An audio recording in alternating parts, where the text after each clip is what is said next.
So I've noticed a lot more of this going on lately.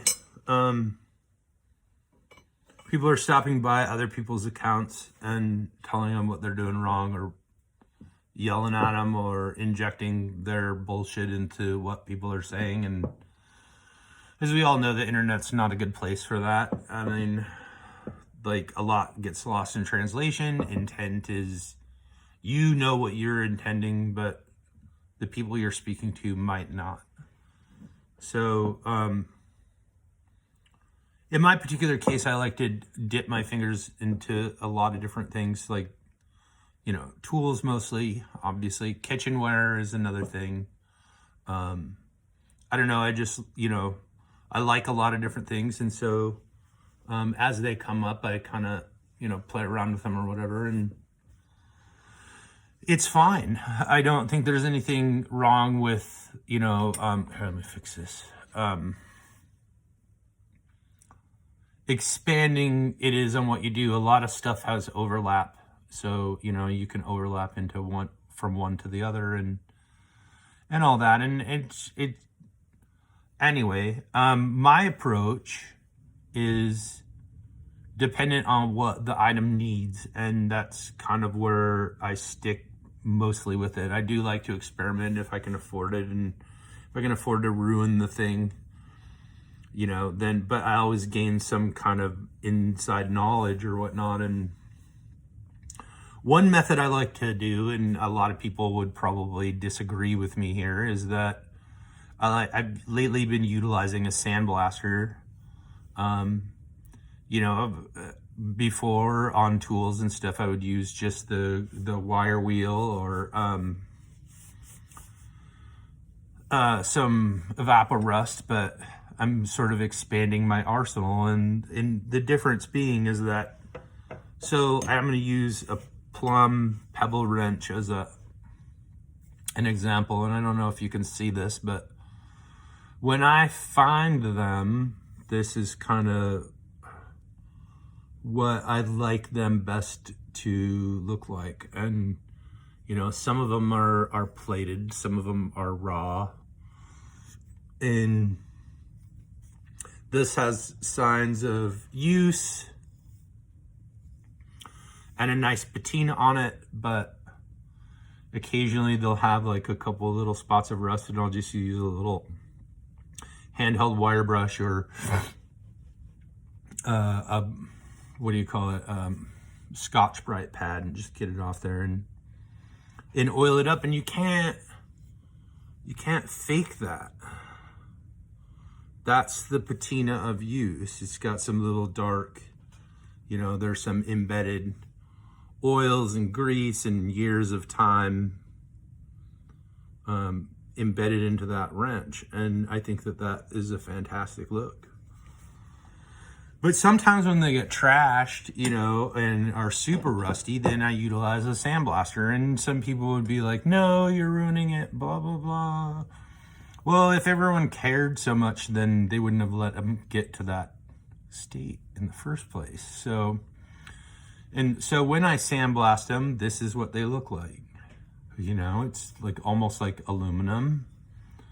When you compare them, this one's a little bit darker. It has all that patina in it. But to me, this, after I sandblast it, it looks almost like aluminum. Here, I'll give you an example. Different wrench, but so there's a texture in it. And then I take the wire wheel to it, and it ends up looking like this. And this is a good base here. I've done nothing to it, but this is what, see, to me, this has the potential to look like that later on down the road. Proper use and care will turn this into this. And this is, to me, the ideal one. This is what you want. This is fantastic. It's a beautiful wrench. This isn't quite there yet, but it has the potential to become that. And all I do after running it through the sandblaster and then wire wheeling it back to its base texture is I spray a little penetrating oil or some kind of corrosion inhibitor on it. And I just, spray that on a rag. And then wipe it down and make sure to get all the critical points where they've been ground to finish.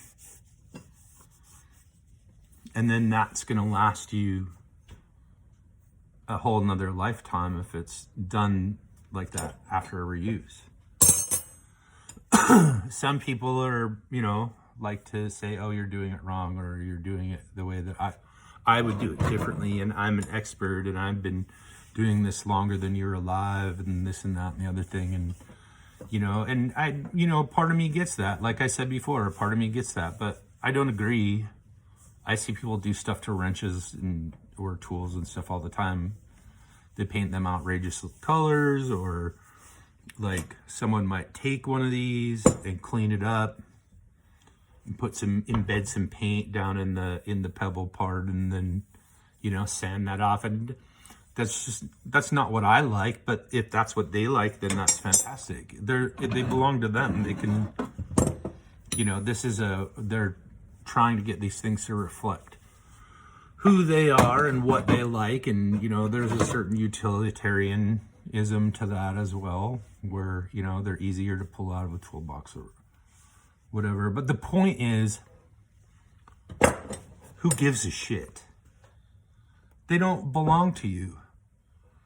And going on to somebody else's account or timeline or whatever and telling them, you're doing it wrong, or that's not what I would do, or yelling at them in all caps like some crazed fucking boomer telling people to get out of your yard and stop eating your apples doesn't help. And the fact of the matter is that, there's not to bring up the age aspect again, but there's this whole generation of people that are complaining that, younger folks don't know how to do anything, or they don't know how to work, or they don't appreciate anything. But those are the same people that are doing all the fucking complaining. That, or they're doing the complaining, but they're the same people that withhold this information. You have a teachable moment, but if you want to just start rattling off your credentials and your years of experience, you're going to turn people away. And honestly, I don't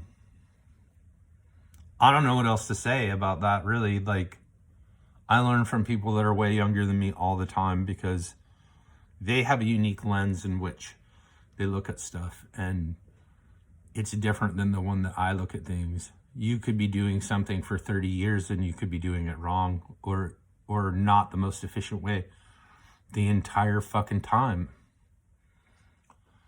And you just continue to get away with it because you're largely unsupervised, or you hold that knowledge to your chest, or you gatekeep it, or you keep it from other people. And that's not the way that, if you love this or anything, if you love anything,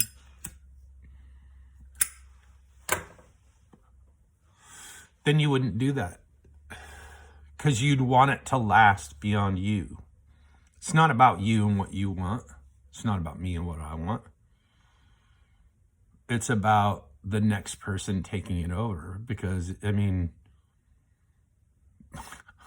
when all's said and done, when you're dead, nobody's going to give a shit about this stuff, and it's going to be sold for 10 cents at a garage sale. More than likely. Or just thrown in a dumpster, sent to the scrapyard. So if you really give a shit, maybe you just need to look inside a little bit and figure out the fact that what makes you tick, and figure out what's important to you. Because if it really was, then none of you people would fucking act like this. And I don't mean you people watching. I mean people out there that,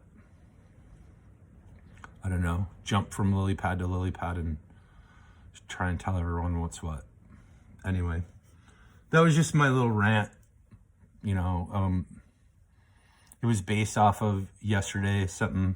And, I've gone to a few other counts and a few other groups here and there and tried to put my 2 cents in, and people are just really happy to shit all over it and then move along, you know, like if you want to deign to tell other people what or how they should do something or that they're doing it wrong, then maybe you should show them a better solution, because it's not just enough to identify that somebody's doing something wrong. Then you just come off like a 2-year-old running around going, mine, mine, mine, mine, mine, or good, bad, good, bad. Why? Why is it that way? It's not enough to just identify the thing. You have to present a better solution to it. Period.